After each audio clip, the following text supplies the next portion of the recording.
You look like you were a Boston gangster. I tried for a long time. I'll leave it at that. I tried for a long time. I mean, but that whole New England Northeast thing is different. You know what I mean? It's very cultured. There's the way that I grew up, you know, surrounded by a criminal element. I grew up surrounded by drugs, drug dealing. I was an entrepreneur since my earliest memories. I started selling weed in the 5th grade. I was 10 years old. Got my first drug sales charge in 5th grade. Still hold the state's record. I don't know whether I should be fucking proud of that or not. You know? You're like, Mom, I failed class miserably, but I got the certificate to say I'm the youngest drug dealer in state history. And so, you know, it was an interesting way to grow up. I didn't realize how interesting it was until I started getting out and moving around the world and being a little more cultured.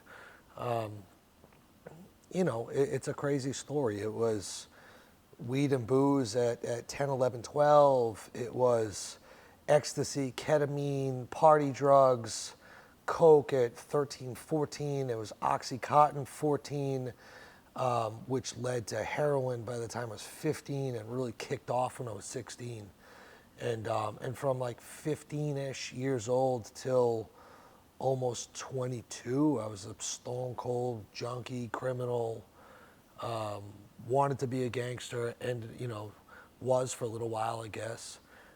Ended up 5 overdoses, stabbed a couple times, shot at, head split open with a crowbar, you know, half a dozen car accidents I probably shouldn't have walked away from, life support, breaking my family's hearts, destroyed my life, and got sober December 7th of 2006, 135 pounds, not a friend in the world, not a single person that'd pick up my phone call if I called willingly, had to trick them, *67, on the run for an armed robbery, a drug deal gone bad that I brought a knife to.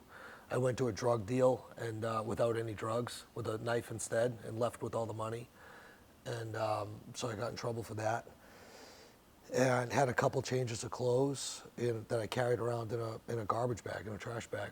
And that's how I started almost 16 years ago.